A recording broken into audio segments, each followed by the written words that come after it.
Hi friends, welcome to General Logs. അങ്ങനെ OnePlus Nord ഇന്നലെ launch ചെയ്തിരിക്കുകയാണ്. നമ്മുടെ ഇന്ത്യൻ ടൈം 7:30 AR വഴിയാണ്, അതായത് ഓഗ്മെന്റഡ് റിയാലിറ്റി വഴിയാണ് OnePlus Nord ഇന്ത്യയിൽ അല്ലെങ്കിൽ ലോകമെമ്പാടും ലോഞ്ച് ചെയ്തത്. നമ്മൾ എക്സ്പെക്ട് ചെയ്ത കണക്ക് തന്നെയുള്ള ഒരു പ്രൈസ് ടാഗിൽ അല്ലെങ്കിൽ ഒരു സ്പെക്സിലാണ് OnePlus Nord ലോഞ്ച് ചെയ്തിരിക്കുന്നത്. അതിൻ്റെ എടുത്ത് പറയേണ്ട ഫീച്ചേഴ്സ് പറയുന്നത് സ്നാപ്ഡ്രാഗൺ 765 5G പ്രോസസർ, അതുപോലെ 6.4 inch 90 Hz fluid AMOLED display. അതുപോലെ ക്യാമറയെക്കുറിച്ച് പറയുകയാണെങ്കിൽ ക്വാഡ് ക്യാമറ സെറ്റപ്പ് ആയിരുന്നു. 48 megapixel main sensor, 8 mega pixel wide angle lens, 2 megapixel macro lens and 5 megapixel depth sensor. അതുപോലെ നമ്മൾ സെൽഫിയെക്കുറിച്ച് പറയുകയാണെങ്കിൽ 32 മെഗാ പിക്സൽ മെയിൻ സെൻസറും 8 മെഗാ പിക്സൽ വൈഡ് ആംഗിൾ ലെൻസുമാണ് ഉള്ളത്. ഇതാണ് OnePlus Nordന്റെ ഒരു സ്പെക്സ്. OnePlus Nord ലോഞ്ച് ചെയ്തേക്കുന്ന സ്റ്റാർട്ടിംഗ് പ്രൈസ് പറയുന്നത് 6GB 64GB വന്നിട്ട് 24,999, അതായത് 25,000. 8GB 128GB വന്നിട്ട് 27,999, അതായത് 28,000. 12GB 256GB വന്നിട്ട് ലോഞ്ച് ചെയ്തിരിക്കുന്നത് 29,999, അതായത് 30,000 ആണ് ഇന്ത്യയിൽ ലോഞ്ച് ചെയ്തിരിക്കുന്നത്. അപ്പോൾ വളരെ നല്ലൊരു കോമ്പറ്റേറ്റീവ് പ്രൈസിലേക്കാണ് ഇന്ത്യയിൽ OnePlus Nord ലോഞ്ച് ചെയ്തിരിക്കുന്നത്. പക്ഷേ എന്നെ സംബന്ധിച്ചിടത്തോളം ഞാൻ കഴിഞ്ഞ വീഡിയോയിൽ സൂചിപ്പിച്ചിരുന്നു, ഒരു മിക്സ് ഫീലിംഗ് ആണ് ഉള്ളത്. കാരണം ഒന്ന്, എക്സ്പാൻഡബിൾ മെമ്മറി ഇല്ല, അതുപോലെ തന്നെ എല്ലാ മിഡ് റേഞ്ച് മൊബൈലിലുള്ള 3.5mm ഹെഡ്ഫോൺ ജാക്കും കമ്പനി ഈ മൊബൈലിൽ കൊടുത്തിട്ടില്ല. അതൊരു ഡ്രോബാക്ക് തന്നെയാണ് OnePlus Nordൻ്റെത്. അപ്പോൾ ഞാനിന്ന് നിങ്ങളെ പരിചയപ്പെടുത്താൻ പോകുന്നത് OnePlus Nordന് നല്ല കട്ട കോമ്പറ്റീഷൻ നൽകുന്ന 2 മോഡൽസ് ഇന്ത്യയിൽ അവൈലബിൾ ആണ്. ആ 2 മോഡൽസാണ് ഞാൻ നിങ്ങളുമായി ഷെയർ ചെയ്യാൻ പോകുന്നത്. ഒന്ന് Redmi K20 Pro, 2 Realme X3 അല്ലെങ്കിൽ X3 Zoom. Redmi K20 Proയിൽ നിങ്ങൾക്ക് ലഭിക്കുന്നത് സ്നാപ്ഡ്രാഗൺ 855 പ്രോസസ്സറാണ്. വളരെ നല്ല, അതായത് Redmi K20 Pro വന്നിട്ട് കഴിഞ്ഞ വർഷത്തെ ഫ്ലാഗ്ഷിപ്പ് കില്ലർ മൊബൈലാണ്. ശരിക്കും പറഞ്ഞാൽ അതൊരു നല്ല പ്രൈസിലാണ് ഇന്ത്യയിൽ ലോഞ്ച് ചെയ്തത്. പക്ഷേ കഴിഞ്ഞ വർഷം ലോഞ്ച് ചെയ്തപ്പോൾ കുറേ കോൺട്രവേഴ്സി കൊണ്ടായിരുന്ന ഒരു പ്രൈസ് കൂട്ടിയാണ് ലോഞ്ച് ചെയ്തത്, അങ്ങനെ ഇങ്ങനെയൊക്കെ പറഞ്ഞു. പക്ഷേ OnePlusൻ്റെ പ്രൈസിങ് നോക്കുമ്പോൾ നല്ലൊരു കോമ്പറ്റേറ്റീവ് പ്രൈസിങ്ങിലാണ് Redmi K20 ഇന്ത്യയിൽ അല്ലെങ്കിൽ K20 Pro ഇന്ത്യയിൽ ലോഞ്ച് ചെയ്തിരിക്കുന്നത്. ഇപ്പോൾ ഇന്ത്യയിൽ ആമസോണിൽ ഈ മോഡൽ അവൈലബിൾ ആണ്. ഇപ്പോൾ 6GB 128GB ആമസോണിൽ അവൈലബിൾ ആണ് 24,999, അതായത് 25,000. ഇനി Redmi K20 Proയുടെ ഫീച്ചേഴ്സ് നിങ്ങൾ നോക്കുകയാണെങ്കിൽ സ്നാപ്ഡ്രാഗൺ 855 പ്രോസസ്സറാണ്. കഴിഞ്ഞ വർഷത്തെ ഫ്ലാഗ്ഷിപ്പ് പ്രോസസ്സറാണ്, വളരെ നല്ല പ്രോസസ്സറാണ്. സ്നാപ്ഡ്രാഗൺ 765നെ കമ്പയർ ചെയ്യുമ്പോൾ ഗെയിമിംഗ് പെർഫോമൻസ് ആണെങ്കിലും ഡേ ടു ഡേ യൂസിനാണെങ്കിലും എല്ലാം നല്ലൊരു പെർഫോമൻസ് നൽകുന്നത് സ്നാപ്ഡ്രാഗൺ 855 ആണ്. അതുപോലെ ഡിസ്പ്ലേയെക്കുറിച്ച് പറയുകയാണെങ്കിൽ OnePlus Nordൽ 90 Hz ഫ്ലൂയിഡ് ഡിസ്പ്ലേ ആണ്, ആമോലെഡ് ഡിസ്പ്ലേ ആണ്. വേറെ നിങ്ങൾക്ക് 60 Hz ആമോലെഡ് ഡിസ്പ്ലേ ആണ് Redmi K20 Proയിൽ ലഭിക്കുക. നല്ല ഡിസ്പ്ലേ തന്നെയാണ്. ഇൻ ഡിസ്പ്ലേ ഫിംഗർ പ്രിൻറ്റ് സ്കാനറൊക്കെ സപ്പോർട്ട് ചെയ്യുന്ന നല്ലൊരു സൂപ്പർ ആമോലെഡ് ഡിസ്പ്ലേ ആണ് Redmi K20 Proയിലുള്ളത്. ഒൺലി തിങ് 90 Hz ഡിസ്പ്ലേ ഇല്ലെന്നുള്ളതാണ്. ഡേ ടു ഡേ യൂസിൽ 90 Hz 60 Hz ഡിഫറൻസ് നിങ്ങൾക്ക് മനസ്സിലാകില്ല. സപ്പോസ് ഇപ്പോൾ ഇത് 120 Hz ആയിരുന്നു ഡെഫിനറ്റ് ആയിട്ട് നിങ്ങൾക്ക് മനസ്സിലായാണ്. 90 Hz 60 Hz കമ്പയർ ചെയ്യുമ്പോൾ അത്ര വലിയ ഡിഫറൻസ് ഒന്നും എനിക്കും ഫീൽ ചെയ്തിട്ടില്ല. OnePlus 7T മൊബൈൽ യൂസ് ചെയ്തതിന് മുൻപ് ഞാൻ യൂസ് ചെയ്തത് Redmi K20 Pro ആണ്. ഏകദേശം ഒരു 3 മാസത്തോളം ഞാൻ Redmi K20 Pro യൂസ് ചെയ്തതാണ്. 60 Hz 90 Hz എനിക്ക് വലിയ ഡിഫറൻസ് എനിക്ക് ഫീൽ ചെയ്തിട്ടില്ല. ഓഫ് കോഴ്സ് ഒരു ഗെയിമിംഗ് ഒക്കെ കളിക്കുമ്പോൾ നിങ്ങൾക്ക് സ്ലൈറ്റ് എഡ്ജ് 90 Hz ഡിസ്പ്ലേക്ക് ലഭിക്കും. പക്ഷേ ഡേ ടു ഡേ യൂസിൽ ഒരു ഡിഫറൻസും എനിക്ക് ഫീൽ ചെയ്തിട്ടില്ല. ഇനി ബിൽഡ് ആൻഡ് ഡിസൈനെ കുറിച്ച് പറയുകയാണെങ്കിൽ ഒരു പ്ലാസ്റ്റിക് ഫ്രെയിം അല്ലെങ്കിൽ ഒരു പ്ലാസ്റ്റിക് ബാഗാണ് നിങ്ങൾക്ക് OnePlus Nordൽ ലഭിക്കുക. ഗ്ലാസ് പ്രൊട്ടക്ഷൻ ഉണ്ടെങ്കിലും ഒരു പ്ലാസ്റ്റിക് ബിൽഡ്, ഒരു പ്ലാസ്റ്റിക് ഫ്രെയിമിലാണ് അതിൻ്റെ ഒരു ബിൽഡ് എന്ന് പറയുന്നത്.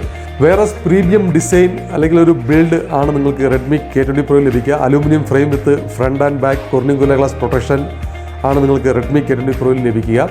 അതോടൊപ്പം ഒരു ഫുൾ വ്യൂ ഡിസ്പ്ലേ ആണ്, 6.4 ഇഞ്ച് ഒരു ഫുൾ വ്യൂ ഡിസ്പ്ലേ ആണ് നിങ്ങൾക്ക് Redmi K20 Proയിൽ ലഭിക്കുക. കാരണം പോപ്പപ്പ് സെൽഫി ക്യാമറയാണ് അതിൽ യൂസ് ചെയ്തിരിക്കുന്നത്. അപ്പോൾ ബിൽഡ്, ഡിസൈൻ, പെർഫോമൻസ് എല്ലാം നോക്കുമ്പോൾ Redmi K20 Pro ആണ് അല്പം കൂടി നല്ലത് compare to OnePlus Nord.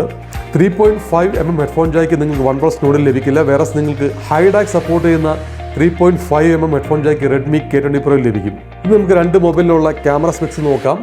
Redmi K20 Proയിലും OnePlus Nordലും Sony IMX586 sensor, 48 megapixel main സെൻസറാണ് 2 മൊബൈലിൽ ലഭിക്കുക. OnePlus Nordൽ ലഭിക്കുന്നത് 8 mega pixel wide angle lens ആണെങ്കിൽ 13 മെഗാ പിക്സൽ വൈഡ് ആംഗിൾ ലെൻസാണ് നിങ്ങൾക്ക് Redmi K20 Proയിൽ ലഭിക്കുക. അതുപോലെ 5 മെഗാ പിക്സൽ ഡെപ്ത് സെൻസറും 2 മെഗാ പിക്സൽ മാക്രോ ലെൻസുമാണ്. ഇത് രണ്ടും എത്രമാത്രം യൂസ്ഫുൾ ആണെന്നുള്ളത് നമുക്ക് കണ്ടറിയണം. വേറെ നിങ്ങൾക്ക് Redmi K20 Proയിൽ 8 mega pixel 2x optical zoom ഉള്ള ലെൻസാണ് ലഭിക്കുന്നത്. സെൽഫി ക്യാമറയെ കുറിച്ച് നോക്കുകയാണെങ്കിൽ Redmi K20 Proയിൽ നിങ്ങൾക്ക് 20 മെഗാ പിക്സൽ പോപ്പപ്പ് സെൽഫി ക്യാമറയാണ് ലഭിക്കുക. വേറെ OnePlus Nordൽ നിങ്ങൾക്ക് ലഭിക്കുക 32 മെഗാ പിക്സൽ മെയിൻ സെൻസർ, സെൽഫിയിൽ മെയിൻ സെൻസർ, അതോടൊപ്പം 8 മെഗാ പിക്സൽ വൈഡ് ആംഗിൾ ലെൻസാണ് ലഭിക്കുന്നത്. ഡെഫിനറ്റായിട്ട് 32 മെഗാ പിക്സൽ 8 മെഗാ പിക്സൽ ഉള്ള സെൽഫി ക്യാമറയാണ് നല്ലത്. നമ്മൾ ഗ്രൂപ്പ് സെൽഫി എടുക്കുമ്പോഴാണ് 8 mega pixel wide angle lens use ചെയ്യുന്നത്. ഗ്രൂപ്പ് സെൽഫി എടുക്കുമ്പോൾ നമ്മുടെ കൂട്ടത്തിലുള്ള നല്ല ഹൈറ്റുള്ള അല്ലെങ്കിൽ നല്ല ഹാൻഡിൽ ലെങ്ത്തുള്ള ആളെ വെച്ച് നമ്മൾ ഷൂട്ട് ചെയ്യുകയാണെങ്കിൽ ഈ പറഞ്ഞ വൈഡ് ആംഗിൾ നമുക്ക് റെഡ്മി K20 Proയിലും ലഭിക്കുന്നതാണ്. എൻ്റെ അഭിപ്രായത്തിൽ ടെലിഫോട്ടോ ലെൻസാണ് ബെറ്റർ കമ്പയർഡ് ടു മാക്രോ അല്ലെങ്കിൽ ഡെപ്ത് സെൻസർ. അങ്ങനെ നോക്കുമ്പോൾ ക്യാമറ പെർഫോമൻസിലും എനിക്ക് ഇഷ്ടപ്പെട്ടത് റെഡ്മി K20 Pro ആണ്. റെഡ്മി K20 Proയുടെ ക്യാമറ ഇമേജസ് വളരെ നല്ലതാണ്. നല്ല നാച്ചുറൽ ടോണൊക്കെ പ്രൊഡ്യൂസ് ചെയ്യുന്ന ക്യാമറ പെർഫോമൻസ് ആണ് റെഡ്മി K20 Proയുടേത്. പ്രൈസിങ് നോക്കിക്കഴിഞ്ഞാൽ OnePlus Nord ലോഞ്ച് ചെയ്തിരിക്കുന്നത് 6GB 64GB മെമ്മറിയിലാണ്. പക്ഷേ അതിൻ്റെ പ്രൈസിംഗ് എന്ന് പറയുന്നത് 25,000 ആണ്. അപ്പം 25,000 രൂപയ്ക്ക് അത് ലോഞ്ച് ചെയ്യാൻ പോകുന്നത് എനിക്കൊന്ന് സെപ്റ്റംബറിലാണ് അത് ലോഞ്ച് ചെയ്യുക. ഇപ്പോൾ ഓഗസ്റ്റ് 4th അല്ലെങ്കിൽ സെയിൽ സ്റ്റാർട്ട് ചെയ്യുമ്പോൾ അവൈലബിൾ ആകുന്നത് GB 128GB ആണ്. അതിൻ്റെ പ്രൈസ് വന്നിട്ട് 28,000 ആണ്. വേറെ നിങ്ങൾക്ക് റെഡ്മി K20 Pro 25,000 ആമസോണിൽ ഇപ്പോൾ അവൈലബിൾ ആണ്. ഇപ്പോൾ ഈ രണ്ട് മൊബൈലിൻ്റെയും ഡിഫറൻസ് അല്ലെങ്കിൽ ഈ രണ്ട് മൊബൈലും കമ്പയർ ചെയ്യുമ്പോൾ നിങ്ങൾക്ക് തന്നെ തോന്നുന്നില്ലേ റെഡ്മി K20 Pro ആണ് far better compare to OnePlus Nord. OnePlus Nordൽ സ്നാപ്ഡ്രാഗൺ 765 5G പ്രോസസ്സർ. ഓക്കെ, അപ്പോൾ നമുക്കിനി 5G പ്രോസസ്സറിനെ കുറിച്ച് പറയാൻ പോയാൽ ഒരു വലിയ വീഡിയോ തന്നെ ചെയ്യേണ്ടി വരും. ഞാനത് വേറൊരു വീഡിയോ ചെയ്യുന്നതായിരിക്കും. 5G പ്രോസസ്സർ ഇന്ത്യയിൽ ഇതുവരെ അതിനെക്കുറിച്ചുള്ള പ്ലാനിങ്ങുകൾ നടക്കുന്നതേ ഉള്ളൂ. മേ ബി ഇൻ ഫ്യൂച്ചർ അത് വന്നാൽ തന്നെ അടുത്ത വർഷം ഒരു എൻഡോട് കൂടി ആയിരിക്കും അത് ഫുള്ളി എക്യുപ്ഡ് ആയിട്ട് നമ്മുടെ നാട്ടിൽ അല്ലെങ്കിൽ ഇന്ത്യയിൽ വരാൻ പോകുക. അപ്പോൾ ആ സമയത്ത് ബൈ ദ ടൈം എനിക്ക് തോന്നുന്നത് OnePlus ആണെങ്കിലും അതർ ബ്രാൻഡ്സിൻ്റെയൊക്കെ 2-3 മോഡൽസ് ഓൾറെഡി അവൈലബിൾ ആകും.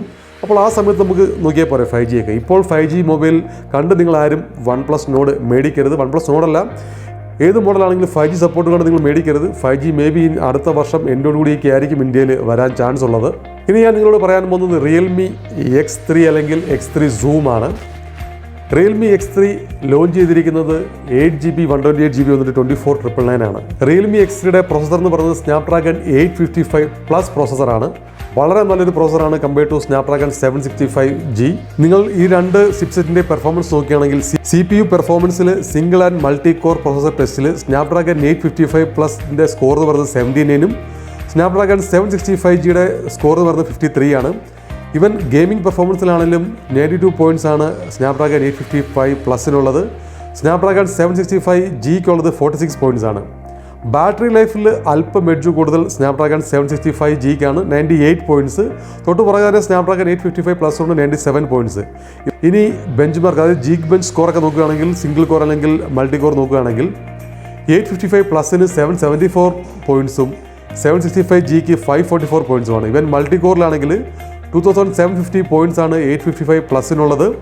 765Gക്കുള്ളത് 1884 പോയിൻറ്റ്സ് ആണ്. Antutu ബെഞ്ച് മാർക്ക് സ്കോർ നോക്കുകയാണെങ്കിൽ സ്നാപ്ഡ്രാഗൺ 855+ൽ ലഭിക്കുക 4,70,268 പോയിൻറ്റ്സ് ആണ്. സ്നാപ്ഡ്രാഗൺ 765G ലഭിക്കുന്നത് 29,921 പോയിൻറ്റ്സ് ആണ്. ഇങ്ങനെ നോക്കുമ്പോൾ ബെറ്റർ ഗ്രാഫിക് പെർഫോമൻസും ബെറ്റർ ഓവറോൾ പെർഫോമൻസും എല്ലാം നൽകുന്നത് സ്നാപ്ഡ്രാഗൺ 855+ ആണ് compare to Snapdragon 765G processor. ഇവരുടെ വെബ്സൈറ്റിൽ ഒരു വോട്ടിംഗ് പറഞ്ഞിട്ടുണ്ടായിരുന്നു, സ്നാപ്ഡ്രാഗൺ 855+ ആണോ സ്നാപ്ഡ്രാഗൺ 765G പ്രോസസ്സറാണോ നല്ലതെന്ന് ചോദിച്ചുകൊണ്ട്. അതിൽ 85% വോട്ട് ലഭിച്ചത് സ്നാപ്ഡ്രാഗൺ 855+നാണ്. സ്നാപ്ഡ്രാഗൺ 765 ലഭിച്ചത് വെറും 15.1% വോട്ടിംഗ് ആണ് സ്നാപ്ഡ്രാഗൺ 765ന് ലഭിച്ചത്. അപ്പോൾ ഡെഫിനറ്റ് ആയിട്ടും പെർഫോമൻസിൻ്റെ കാര്യത്തിൽ സ്നാപ്ഡ്രാഗൺ 855+ ആണ് നല്ലത് കമ്പയർ ടു, അതായത് കഴിഞ്ഞ വർഷത്തെ ഫ്ലാഗ്ഷിപ്പ് 855 ശേഷം 855+ പ്രോസസ്സറാണ് നിങ്ങൾക്ക് Realme X3 അല്ലെങ്കിൽ X3 Zoomൽ ലഭിക്കുക.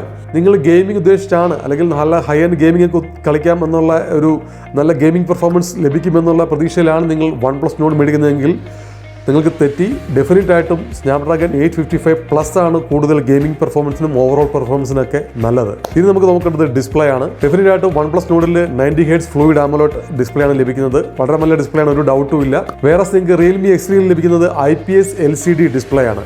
AMOLED ഡിസ്പ്ലേ ആയിട്ട് കമ്പയർ ചെയ്യുമ്പോൾ ഒരു അല്പം ഡൾ ഡിസ്പ്ലേ ആണ് IPS LCD ഡിസ്പ്ലേ. പക്ഷേ ഇത് രണ്ടും നമ്മൾ കമ്പയർ ചെയ്യുമ്പോൾ മാത്രമേ നമുക്ക് ആ ഡിഫറൻസ് ഫീൽ ചെയ്യത്തുള്ളൂ. പക്ഷേ നിങ്ങൾക്ക് Realme X3ൽ ലഭിക്കുന്നത് 120 Hz ഡിസ്പ്ലേ ആണ്. 90 Hzനേക്കാളും ഫാസ്റ്റ് റിഫ്രഷ് റേറ്റ് ഡിസ്പ്ലേ ആണ് നിങ്ങൾക്ക് Realme X3ൽ ലഭിക്കുക. പക്ഷേ ഡെഫിനറ്റ് ആയിട്ടും ഒരല്പം എഡ്ജ് AMOLED ഡിസ്പ്ലേക്കാണ്. AMOLED ഡിസ്പ്ലേയിലാണ് in display fingerprint scanner ഇപ്പോൾ ലഭ്യമായിട്ടുള്ളത്. അതുകൊണ്ടാണ് നിങ്ങൾക്ക് in display fingerprint scanner Realme X3ൽ അവൈലബിൾ അല്ല. പകരം നിങ്ങൾക്ക് ഒരു പവർ ബട്ടൺ തന്നെയാണ് നിങ്ങൾക്ക് ഫിംഗർ പ്രിന്റ് അൺലോക്ക് റിയൽമി എക്സ്ട്രീയിൽ കൊടുത്തിരിക്കുന്നത്. 6.4 ഇഞ്ച് ഡിസ്പ്ലേ ആണ് നിങ്ങൾക്ക് OnePlus Nord ലഭിക്കുന്നതെങ്കിൽ 6.6 ഇഞ്ച് ഡിസ്പ്ലേ ആണ് നിങ്ങൾക്ക് റിയൽമി X3 ലഭിക്കുക. അപ്പോൾ വലിയ ഡിസ്പ്ലേ ആഗ്രഹിക്കുന്ന ആൾക്കാർക്ക് റിയൽമി X3 ആയിരിക്കും ഇച്ചിരൂടെ better compared to OnePlus Nord. Build ആൻഡ്സിനെ കുറിച്ച് പറയുകയാണെങ്കിൽ റിയൽമിയുടെ പ്രത്യേകിച്ച് എടുത്തു പറയേണ്ട ഡിസൈൻ അല്ല, കാരണം ഇതിന് മുമ്പുണ്ടായിരുന്ന മോഡൽസിൻ്റെയൊക്കെ സെയിം കൈൻഡ് ഓഫ് ഡിസൈനാണ് റിയൽമി X3യിലും ഉള്ളത്. അപ്പോൾ ഡിസൈനിൽ പ്രത്യേകിച്ച് പറയേണ്ട കാര്യമൊന്നുമില്ല, കാരണം ഫ്രണ്ട് ആൻഡ് ബാക്കിൽ ഗ്ലാസ് പ്രൊട്ടക്ഷൻ ഉണ്ടെങ്കിലും പ്ലാസ്റ്റിക് ഫ്രെയിമാണ് രണ്ട് മൊബൈലിന്, റിയൽമി X3യുടേതും OnePlus Nordൻ്റെയും പ്ലാസ്റ്റിക് ഫ്രെയിമാണ് കൊടുത്തിരിക്കുന്നത്. രണ്ടിലും 3.5 ഹെഡ്ഫോൺ ജാക്ക് ഇല്ല. UFS 3.0 സ്റ്റോറേജ് സപ്പോർട്ടാണ് നിങ്ങൾക്ക് റിയൽമി X3 ലഭിക്കുക. വേറെ UFS 2.0 ആണ് നിങ്ങൾക്ക് OnePlus Nord ലഭിക്കുക. റൈറ്റിംഗ് റീഡ് സ്പീഡൊക്കെ അല്ലെങ്കിൽ ആപ്പ് ഓപ്പൺ ചെയ്യുമ്പോഴുള്ള സ്പീഡൊക്കെ കൂടുതൽ നിങ്ങൾക്ക് റിയൽമി X3യിലായിരിക്കും ഫീൽ ചെയ്യുക കമ്പയർഡ് ടു OnePlus Nord. ഇനി നമുക്ക് ക്യാമറയെക്കുറിച്ച് നോക്കുകയാണെങ്കിൽ റിയൽമി X3യിൽ നിങ്ങൾക്ക് ലഭിക്കുക 64 മെഗാ പിക്സൽ മെയിൻ സെൻസറാണ്. വേറെ 48 മെഗാ പിക്സൽ മെയിൻ സെൻസറാണ് OnePlus Nordൽ ലഭിക്കുക. വൈഡ് ആംഗിൾ ലെൻസ് വന്നിട്ട് രണ്ട് മൊബൈലും 8 mega pixel wide angle lens ആണ് ഉള്ളത്. റിയൽമി X3യിൽ 2 മെഗാ പിക്സൽ മാക്രോ ലെൻസ് ലഭിക്കുന്നുണ്ട്. സെയിം മാക്രോ ലെൻസ് ആണ് നിങ്ങൾക്ക് OnePlus Nordൽ ലഭിക്കുക. OnePlus Nordൽ അഡീഷണൽ ആയിട്ട് 5 മെഗാ പിക്സൽ ഡെപ്ത് സെൻസർ ഉണ്ട്. വേറെ നിങ്ങൾക്ക് റിയൽമി X3യിൽ വന്നിട്ട് 12 mega pixel telephoto lens 2x zoom lens നിങ്ങൾക്ക് ലഭിക്കുന്നുണ്ട്. റിയൽമി X3 സൂമിലാണെങ്കിൽ 8 mega pixel periscope lens 5x optical സൂമാണ് കമ്പനി അവകാശപ്പെടുന്നത്. റിയൽമി X3യിൽ സെൽഫി ക്യാമറ വന്നിട്ട് 16 മെഗാ പിക്സലാണ്, 8 മെഗാ പിക്സൽ വൈഡ് ആംഗിൾ ലെൻസും അതോടൊപ്പം ഉണ്ട്. വേറെ നോഡിൽ നിങ്ങൾക്ക് 32 മെഗാ പിക്സലാണ് ലഭിക്കുന്നത്. റിയൽമി X3 സൂമിൽ നിങ്ങൾക്ക് 32 megapixel main sensor selfie camera അതോടൊപ്പം 8 മെഗാ പിക്സൽ വൈഡ് ആംഗിൾ ലെൻസും ലഭിക്കുന്നതാണ്. റിയൽമി X3യുടെയും OnePlus Nordൻ്റെയും സ്റ്റാർട്ടിംഗ് പ്രൈസ് എന്ന് പറഞ്ഞാൽ ഇപ്പം സെയിം ആണ്, 25,000 ആണ്. OnePlus Nordൽ നിങ്ങൾക്ക് 6GB 64GB ലഭിക്കുമ്പോൾ റിയൽമി X3യിൽ നിങ്ങൾക്ക് 8GB 128GB സെയിം പ്രൈസിൽ ലഭിക്കുന്നതാണ്. OnePlus Nordൻ്റെ 6GB 128GB 28,000 ആണ്. ഈ സെയിം പ്രൈസിൽ നിങ്ങൾക്ക് റിയൽമി X3 സൂം ലഭിക്കുന്നതാണ്. ഈ രണ്ട് മൊബൈലും കമ്പയർ ചെയ്യുമ്പോൾ ഡിസ്പ്ലേയിൽ മാത്രമാണ് അല്പം എഡ്ജ് OnePlus Nordൽ ലഭിക്കുക, കാരണം സൂപ്പർ AMOLED ഡിസ്പ്ലേ ആണ് നിങ്ങൾക്ക് OnePlus Nordൽ ലഭിക്കുക. വേറെ IPS LCD ഡിസ്പ്ലേ ആണ് നിങ്ങൾക്ക് റിയൽമി X3യിൽ ലഭിക്കുക. ഒരു മെയിൻ ഡിഫറൻസ് പറയുന്നത് UI ആണ്. ColorOS UI ആണ് നിങ്ങൾക്ക് റിയൽമി X3 അല്ലെങ്കിൽ X3 സൂം ലഭിക്കുക. വേറെ OnePlusൽ നിങ്ങൾക്ക് ഓക്സിജൻ OS ആണ് ലഭിക്കുക. ഡെഫിനറ്റായിട്ടും സ്റ്റോക്ക് ആൻഡ്രോയിഡ് എക്സ്പീരിയൻസ് അല്ലെങ്കിൽ നല്ലൊരു UI എന്ന് പറയുന്നത് അല്ലെങ്കിൽ ഫ്യൂച്ചർ അപ്ഡേറ്റ്സ് ഒക്കെ നിങ്ങൾക്ക് ലഭിക്കുക, ഫാസ്റ്റായിട്ട് അപ്ഡേറ്റ്സ് ലഭിക്കുക OnePlusൻ്റെ മൊബൈൽസിലായിരിക്കും. വേറെ ColorOS എനിക്ക് തോന്നുന്നത് compared to previous ColorOS versions ഇപ്പോൾ ഡെഫിനറ്റായിട്ട് നന്നായിക്കൊണ്ടിരിക്കുന്നുണ്ട്. ഡെഫിനറ്റായിട്ടും OnePlus OS തന്നെയാണ് ബെറ്റർ കമ്പയർഡ് ടു റിയൽമി X3യുടെ OS അല്ലെങ്കിൽ UI. അപ്പോൾ നിങ്ങളൊരു ഹാർഡ് കോർ OnePlus ബ്രാൻഡിൻ്റെ ഫാനാണ്, ഓക്സിജൻ OSൻ്റെ ഫാനാണെങ്കിൽ ഡെഫിനറ്റായിട്ടും നിങ്ങൾക്ക് നോഡ് പർച്ചേസ് ചെയ്യാം. വേറെ നല്ലൊരു ഗെയിമിംഗ് പെർഫോമൻസ്, നല്ലൊരു ഓവറോൾ പെർഫോമൻസ്, നല്ല ക്യാമറ പെർഫോമൻസ് ആണ് നിങ്ങളുടെ ക്രൈറ്റീരിയ എങ്കിൽ, അല്ലെങ്കിൽ ഒരു ബെറ്റർ വാല്യൂ ഫോർ മണി മൊബൈലാണ് നിങ്ങൾ നോക്കുന്നതെങ്കിൽ ഡെഫിനറ്റായിട്ടും റിയൽമി X3 അല്ലെങ്കിൽ X3 സൂം ആയിരിക്കും നല്ലത്. ഇതാണ് എൻ്റെ പേഴ്സണൽ അഭിപ്രായം. ഈ ഒരു കമ്പാരിസൺ വീഡിയോ നിങ്ങൾക്ക് ഡെഫിനറ്റായിട്ടും ഇഷ്ടമായെന്ന് ഞാൻ കരുതുന്നു. അപ്പോൾ നിങ്ങൾക്ക് തന്നെ ഡിസൈഡ് ചെയ്യാം OnePlus Nord എടുക്കണോ, K20 Pro എടുക്കണോ, റിയൽമി X3 എടുക്കണോ എന്നുള്ളത്. ഈ മൂന്ന് മൊബൈൽ കമ്പയർ ചെയ്യുമ്പോൾ എൻ്റെ ഒരു പേഴ്സണൽ ചോയ്സ് എന്ന് പറയുന്നത് റെഡ്മി K20 Pro ആണ്. കാരണം നിങ്ങൾക്കൊരു premium look, premium build, design നിങ്ങൾക്ക് റെഡ്മി K20 Proയിൽ ലഭിക്കുന്നു. ഈവൻ ക്യാമറ പെർഫോമൻസിലാണെങ്കിലും ഡെഫിനറ്റായിട്ട് റെഡ്മി K20 Pro ആണ് നല്ലത് കമ്പയർഡ് ടു അതർ 2 മൊബൈൽസ്. അതുപോലെ തന്നെ 3.5mm ഹെഡ്ഫോൺ ജാക്ക് വളരെ ഇമ്പോർട്ടൻ്റ് ആയിട്ടുള്ള കാര്യമാണ്. അതും ഹൈഡാക് സപ്പോർട്ട് ചെയ്യുന്ന 3.5mm ഹെഡ്ഫോൺ ജാക്കാണ് നിങ്ങൾക്ക് റെഡ്മി K20 Proയിൽ ലഭിക്കുക. ഡിസ്പ്ലേ ആണെങ്കിലും സൂപ്പർ AMOLED ഡിസ്പ്ലേ ആണ് ലഭിക്കുന്നത്. Of course 90 Hz fluid display അല്ല, പക്ഷേ നല്ലൊരു സൂപ്പർ AMOLED ഡിസ്പ്ലേ ആണ് നിങ്ങൾക്ക് റെഡ്മി K20 Proയിൽ ലഭിക്കുക. സ്നാപ്ഡ്രാഗൺ 855 ആൻഡ് 855 പ്ലസ് കമ്പയർ ചെയ്യുമ്പോൾ ഒരു 15% GP പെർഫോമൻസ് ആണ് കൂടുതൽ ലഭിക്കുക. അപ്പോൾ ഹൈ എൻഡ് ഗെയിമിംഗ് പെർഫോമൻസിലാണെങ്കിലും സ്നാപ്ഡ്രാഗൺ 855 നല്ലൊരു പ്രൊസസർ തന്നെയാണ്. അപ്പോൾ എൻ്റെ ഒരു പേഴ്സണൽ ചോയ്സ് ചെയ്യാൻ നിങ്ങൾ പറഞ്ഞു റെഡ്മി K20 Pro ആണ്. നിങ്ങളുടെ പ്രിഫറൻസ് വെച്ചിട്ട് നിങ്ങൾക്ക് ഡിസൈഡ് ചെയ്യാം ഏത് മൊബൈലാണ് എടുക്കേണ്ടതെന്നുള്ളത്. അപ്പോൾ നിങ്ങൾക്ക് ഈ വീഡിയോ ഇഷ്ടമായെന്ന് ഞാൻ കരുതുന്നു. നിങ്ങൾ ആദ്യമായിട്ട് എൻ്റെ ചാനൽ കാണുന്നതെങ്കിൽ എൻ്റെ ചാനൽ സബ്സ്ക്രൈബ് ചെയ്യുക. വീഡിയോ ഇഷ്ടമായെങ്കിൽ ഷെയർ ചെയ്യുക, ലൈക്ക് ചെയ്യുക. താഴെ കാണുന്ന ബെല്ലൈക്കണിൽ ക്ലിക്ക് ചെയ്യുകയാണെങ്കിൽ നിങ്ങൾക്ക് എൻ്റെ ഫ്യൂച്ചർ വീഡിയോസിൻ്റെ നോട്ടിഫിക്കേഷൻസ് ലഭിക്കുന്നതായിരിക്കും. പക്ഷേ പല ആൾക്കാരും എന്നോട് കംപ്ലൈൻറ്റ് ചെയ്യുന്നുണ്ടായിരുന്നു ബെല്ലൈക്കൺ ക്ലിക്ക് ചെയ്തതിന് ശേഷവും അവർക്ക് ഫ്യൂച്ചർ വീഡിയോസിൻ്റെ നോട്ടിഫിക്കേഷൻസ് ലഭിക്കുന്നില്ല എന്നുള്ളത്. അപ്പോൾ നിങ്ങൾ ആ ബെല്ലൈക്കൺ സെലക്ട് ചെയ്യുമ്പോൾ അല്ലെ ബെല്ലൈക്കൺ ക്ലിക്ക് ചെയ്യുമ്പോൾ ഓൾ എന്ന് പറഞ്ഞ ഓപ്ഷൻ സെലക്ട് ചെയ്യുക. ആ ഓൾ എന്ന് പറഞ്ഞ ഓപ്ഷൻ സെലക്ട് ചെയ്യുമ്പോൾ ഡെഫിനറ്റായിട്ട് നിങ്ങൾക്ക് ഫ്യൂച്ചർ വീഡിയോസിൻ്റെ നോട്ടിഫിക്കേഷൻസ് ലഭിക്കുന്നതായിരിക്കും. ഇതോടൊപ്പം ഞാൻ OnePlus 70 വേഴ്സസ് റെഡ്മി K20 Proയുടെ ഒരു ക്യാമറ കമ്പാരിസൺ വീഡിയോ ചെയ്തിരുന്നു.